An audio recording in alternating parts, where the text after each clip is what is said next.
Sa pag-ingon ni Jesus, wala magkinahanglan og mananambal ang mga tao nga maayog lawas, kundili ang mga masakiton lamang. Wala ako muanhi sa pagdapit sa mga matarong, kundili sa mga makasasala. Usa kini ka maayong balita nga iyahang gisangyaw o gitudlo sa mga tawo. Nganuman, tungod kay una sa tanan, kitang mga tao, kita nga aniyan sa kalibutan, puros man mga makasasala, puros man mga masalaypon. Ang nakaproblema lang, ang nakaapan lang tungod kay kining mga Pariseo, kining mga magtutudlo sa balaod, dili nila kini makita. Dili nila makita ang ilang pagkamasalaypon. Dili nila makita ang ilang pagkamakasasala. Ang ilang makita, mao ang sala sa uban. Mao ang sayop sa uban. Mao nang gitudluan sila ni Jesus, nining mga butanga. Sa ihang pagtawag kang Levi, si Levi mitindog dayon og misunod kang Kristo. Og mapaubsanon si Levi nga iyang gidawat ang iyang sala. Mapaubsanon nga iyang gidawat, iyang giangkon iyang pagkamasalaypon. Og iya kining gibiyaan. Gibiyaan niya ang iyang mga sala. Gibiyaan niya ang iyang karaan nga kinabuhi. Og misunod siya kang Kristo. Og nabag-o ang iyang kinabuhi. Nagpuyo siya sa kinabuhi nga Kristohanon. Mga igsuon, ang unang pagbasa nag-ingon, walay butang gikan sa Dios nga matago ang tanan dayag ug makita sa iyang mga mata ug kitang tanan maghatag kini husay sa atong binuhatan. Bisan unsaon pa nato ning kalibutan og dinahay nga moingon tang wala tay sala. Bisan untaon pa nato og pagpakaaron ingnon ning kalibutan nga kita perpekto sa mata sa Dios, dili kita makaiskapo.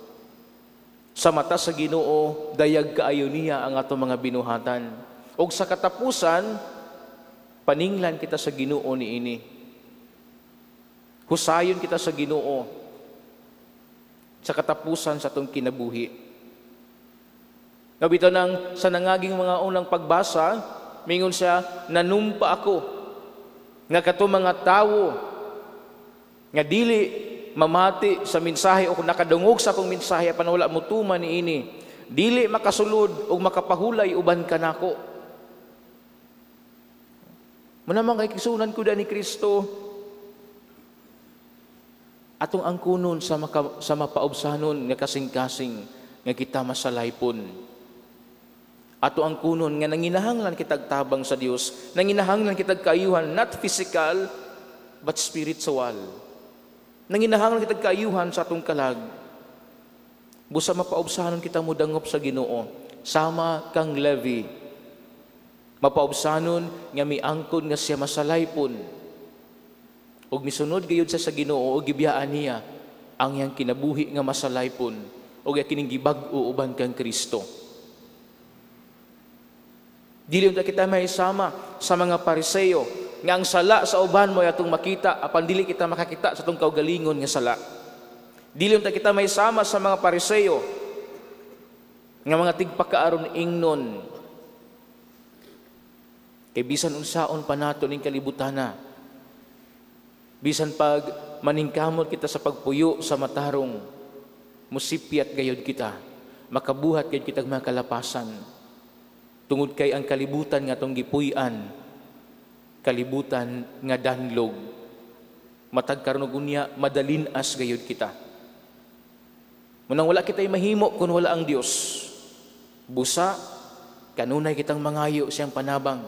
Kanunay natong biyaan ang ato ang mga kasaypanan ug mudangop kita sa sakramento sa kumpisal aron mahibalik kita ngadto sa pagkabalaan, mahibalik kita ngadto sa atong original dignity ang atong pagkaanak sa Dios. Ug sama kang Levi, padayon kita nga mosunod kang Kristo.